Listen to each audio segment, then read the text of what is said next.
Hi viewers, welcome to our channel. ప్రస్తుతం మనతో పాటు దాము బాలాజీ గారు సీనియర్ జర్నలిస్ట్ ఉన్నారు. వాళ్ళతో ఒకసారి మాట్లాడదాం. సార్ నమస్కారం. నమస్తే. సార్ అలెక్కే చిట్టి పికిల్స్ ఈ మధ్య కాలంలో సోషల్ మీడియాలో విపరీతంగా వినిపించిన పేరు, అంటే నెగిటివ్ గా బాగా ఫేమస్ అయిపోయారు వాళ్ళు.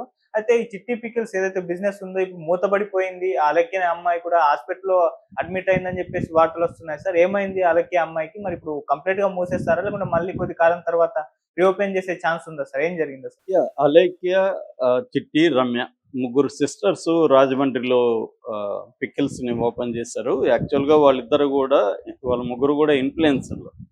ఒకప్పుడు ఇన్స్టాలో రీల్స్ పెట్టి పాపులర్ అయ్యారు. కొద్దిగా అంటే ఇవాళ ఉన్న జనరేషన్ లాగానే వాళ్ళు కూడా పొట్టి దుస్తులు వేసుకోవడం, కొంత సెడక్టివ్గా మాట్లాడడం, పైగా వాళ్ళు అందంగా ఉన్నారు, ఒక నార్త్ ఇండియన్స్ లుక్ ఉంది కాబట్టి కూడా బాగా పాపులర్ అయ్యారు. సో ఆ పాపులారిటీని ఉపయోగించుకొని బిజినెస్ చేద్దాం అనుకున్నారు. రాజమండ్రి అంటేనే మనకి పచ్చళ్ళకి వాటి ఫేమస్ కాబట్టి వాళ్ళు కూడా పచ్చళ్ళ వ్యాపారంలోకి దిగారు. సో దాంట్లో ముఖ్యంగా వెజ్, నాన్ వెజ్ రెండు పెట్టారు, కానీ నాన్ వెజ్ బాగా పాపులర్ అయింది. సో అయితే వాళ్ళు ప్రీమియం మార్కెట్ని అడ్రస్ చేశారు. అంటే పేదలకి పికిల్స్ని, లేకపోతే లోవర్ మిడిల్ క్లాస్ పికిల్స్ని అందించడం కాకుండా premier upper middle class, rich క్లాస్కి మాత్రమే పెట్టే విధంగా వాళ్ళు ప్లాన్ చేశారు. దానికి సంబంధించి క్వాలిటీ కానీ ప్యాకింగ్ కానీ అవన్నీ ప్లాన్ చేసుకున్నారు.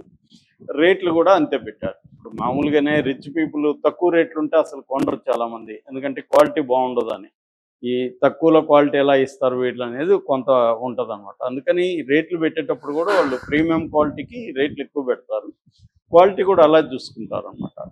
That is marketing technique. అలాగే ఎంఐలు కూడా చేశారు. దీంతో వీళ్ళవి అంటే ఒక 530 నుంచి లోయెస్ట్ 530 రూపాయలు హాఫ్ కేజీ, హైయెస్ట్ వచ్చి 1660 రూపాయలు హాఫ్ కేజీ. సో ఇది మామూలు వాళ్ళకైతే ఎక్కువ అనిపిస్తుంది, ఎందుకంటే యావరేజ్లో మామూలుది 300 నుంచి 600కి వస్తుంది. సో వీళ్ళు హాఫ్ కేజీ వీళ్ళు ఎంత పెట్టడం అనేది చాలామందికి ఇది అవుతుంది. దాంతో మామూలుగా వీళ్ళు ఆల్రెడీ పాపులరు, చాలామంది కామెంట్లు పెట్టడం, అంటే ఒక ఇంటరాక్షన్ ఆల్రెడీ ఆడియన్స్కి అమ్మాయిల మధ్య ఇంటరాక్షన్ ఉంది. ముఖ్యంగా అమ్మాయిలు పెడితే విపరీతంగా కామెంట్లు ఉంటాయి. దాంట్లో ఎక్కువ కామెంట్లు నెగిటివ్గానే ఉంటాయి. అమ్మాయిల బాడీస్ మీద, అమ్మాయిల సెక్సువాలిటీ మీద, ఈ మీద ఎక్కువగా పెడతారు. ఎందుకంటే కామెంట్ల మీద మనకి ఛానల్స్కి, వెబ్సైట్ల కన్నా కొంత సెన్సార్షిప్ ఉంది ఇండైరెక్ట్గా. అంటే మనల్ని బెదిరించడం, లేకపోతే అవి తీసేయమండం, ఇవన్నీ ఉన్నాయి. కామెంట్లు పెట్టే వాళ్ళకి ఏ రకమైన సెన్సార్షిప్ లేదు. ఎవడంటే వాడు కామెంట్లు పెట్టేయడం. అదేమన్నా పొలిటికల్గా ఉండి ఇబ్బంది అయితే తప్ప అదర్వైజ్ కామెంట్లు ఇష్టం వచ్చినట్టుగా పెట్టచ్చు. అలాగే పెట్టేస్తున్నారు. ముఖ్యంగా ఇండివిజువల్స్ మీద అతి దారుణంగా, ముఖ్యంగా అమ్మాయిల మీద ఇంకా దారుణంగా అబ్బాయిలు కామెంట్లు పెట్టడం అనేది జరుగుతుంది. రివర్స్లో అబ్బాయిల మీద అమ్మాయిలు అలా పెట్టరు, కానీ అమ్మాయిల మీద పెడతారు. దానికి ప్రధాన కారణం మన పితృస్వామ్యం ఇది. అమ్మాయిలంటే తక్కువ చూపు, రెండోది అమ్మాయిలంటే సెక్సువల్ ఆబ్జెక్ట్స్ అనే ఒక ఫీలింగ్ ఉండడం, దీనివల్ల అబ్యూజివ్ కామెంట్స్ ఎక్కువ ఉంటాయి. అలాగే వీళ్ళు కూడా వందల వేల అబ్యూజివ్ కామెంట్స్ ఫేస్ చేయడం మొదలుపెట్టారు. At the same time business కూడా సక్సెస్ అయింది. దీంట్లో వాళ్ళ ఫ్రస్ట్రేషన్ పిక్ అయ్యి వాళ్ళు కూడా ఎలాగ తయారయ్యారంటే, మనం వీళ్ళ లాంగ్వేజ్లోనే వీళ్ళకి సమాధానం చెప్పాలి అనేది వాళ్ళు కూడా డిసైడ్ అయ్యారు. మనకు కూడా ఇప్పుడు కొన్ని కామెంట్స్ చూసినప్పుడు మనకు కూడా బూతులు తిట్టాలనిపిస్తుంది. కాకపోతే మనం దాన్ని బ్యాలెన్స్ చేసుకొని తిట్టాం, ఆ కామెంట్కి రిప్లై ఇవ్వం. మన ఛానల్ ఫర్ ఎగ్జాంపుల్ చాలా కామెంట్లు రకరకాలుగా వస్తుంది, మనం ఎవరు కూడా ఛానల్ నుంచి రిప్లై ఇవ్వము. ఎందుకంటే అదొక బ్యాడ్ గేమ్. అది మనం స్టార్ట్ చేస్తే అదొక ట్రాప్, దాంట్లోకి ఇరుక్కుంటాం. కానీ అమ్మాయిలకి మరి ఎక్స్పీరియన్స్ లేదా, లేకపోతే సలహా ఇచ్చేవాళ్ళు లేరా, ఆ ట్రాప్లో ఇరుక్కున్నారు. వాళ్ళు కామెంట్లు పెట్టేవాడు ఒక ట్రాప్ వేస్తాడు, నువ్వు ఆ ట్రాప్లోకి వెళ్ళకూడదు. కానీ వీళ్ళు వెళ్ళిపోయి అదే పద్ధతిలో వాళ్ళకి కామెంట్లు వీళ్ళు కూడా రివర్స్లో పెట్టడం మొదలైంది. అలాగే ఏమైపోయిందంటే అది ఇంకా రేట్లు ఎవరైనా ఎక్కువ అన్నా కూడా ఇలా కోపం వచ్చేసే పరిస్థితులకి వెళ్ళిపోయారు. ఎప్పుడైనా కూడా నువ్వు రియాక్ట్ అవ్వడం మొదలు పెడితే నీ ఎమోషన్స్ని మనం కంట్రోల్ చేసుకోవడం. మనం బిగినింగే ఆ ట్రాప్లోకి వెళ్ళకూడదు. ఒకసారి వెళ్ళినాక మనల్ని ఆపుకోలేం. ఫేస్బుక్లో కానీ ట్విట్టర్లో కానీ మనం చూస్తుంటే కామెంట్లు వార్ జరుగుతుంటుంది. ఈ వార్ అనేది నెవర్ ఎండింగ్ బిజినెస్. అది డర్టీగానే వెళ్ళిపోతుంది, ఇంకా మురికిగా వెళ్ళిపోతుంది. సో ఇది చాలామంది చేస్తుంటారు. కానీ బిజినెస్ ఉండేవాళ్ళు ఇది చేయకూడదు. యాక్చువల్గా నీకు బిజినెస్ ఇంపార్టెంట్ కాదనుకుంటే చేయొచ్చు, బిజినెస్ ఇంపార్టెంట్ అనుకునే వాళ్ళు దీంట్లోకి ఎంటర్ కాకూడదు. కానీ ఈ అమ్మాయిలకి అది ఐడియా లేక ఎంటర్ అయిపోయారు. దాంట్లో ఈ బూతులు తిట్టి పెట్టడం, చివరికి రేట్లు అడిగితే కూడా నీ దరిద్రం ఎంతో తెలుస్తుంది, నువ్వు 4 పని చేసుకొని చెప్పడం, ఇంకొకరు పచ్చళ్ళే కొనలేనివాడు భార్యకి బంగారం ఇంకోటి ఏం కొనిస్తావని మాట్లాడడం, ఇలాగా వాటితో పాటు బూతులు యాడ్ చేయడం, ఇవన్నిటితో కాంట్రవర్సీ వచ్చేసింది. దీని నుంచి రివర్స్లో ఒక 32,000 మంది వీళ్ళ వాట్సాప్ బిజినెస్ అకౌంట్కి రిపోర్ట్లు కొట్టారు.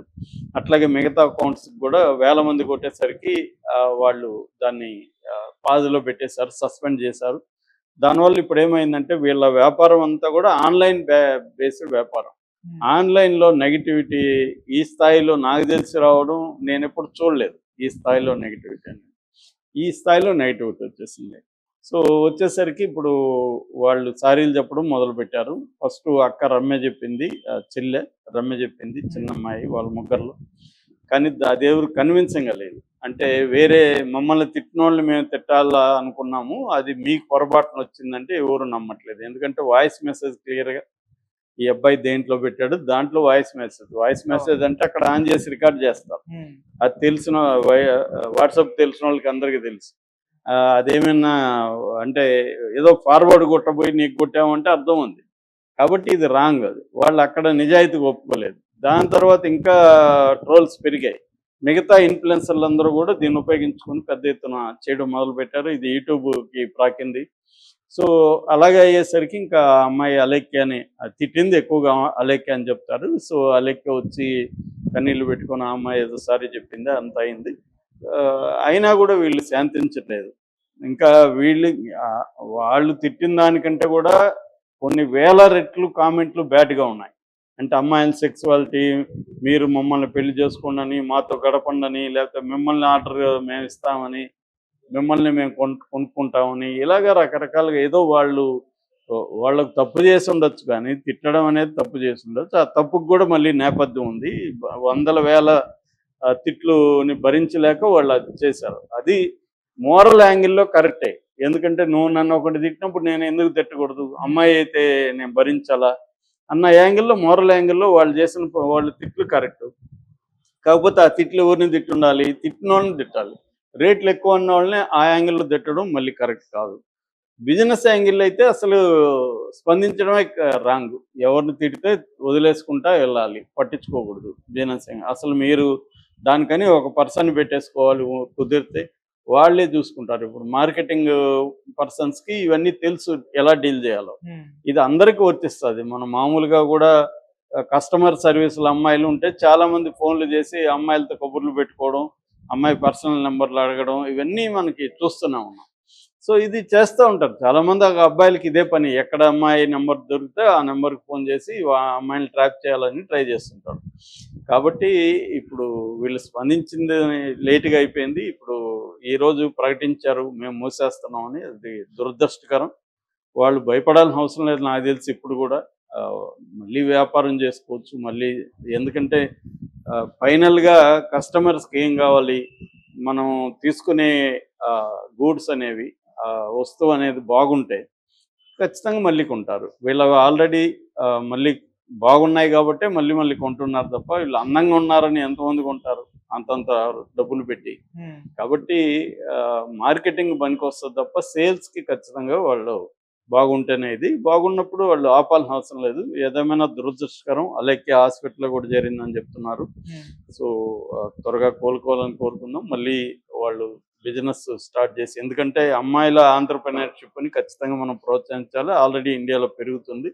దాదాపు ఇప్పుడు 1,70,00,000 మంది ఫిమేల్ ఆంటర్‌ప్రెన్యూర్స్ ఉన్నారు ఇండియాలో. అంటే 20% టోటల్ ఆంటర్‌ప్రెన్యూర్‌షిప్‌లో. ఇది 2030కి 33 కోట్ల మంది అవుతారు యాక్చువల్గా.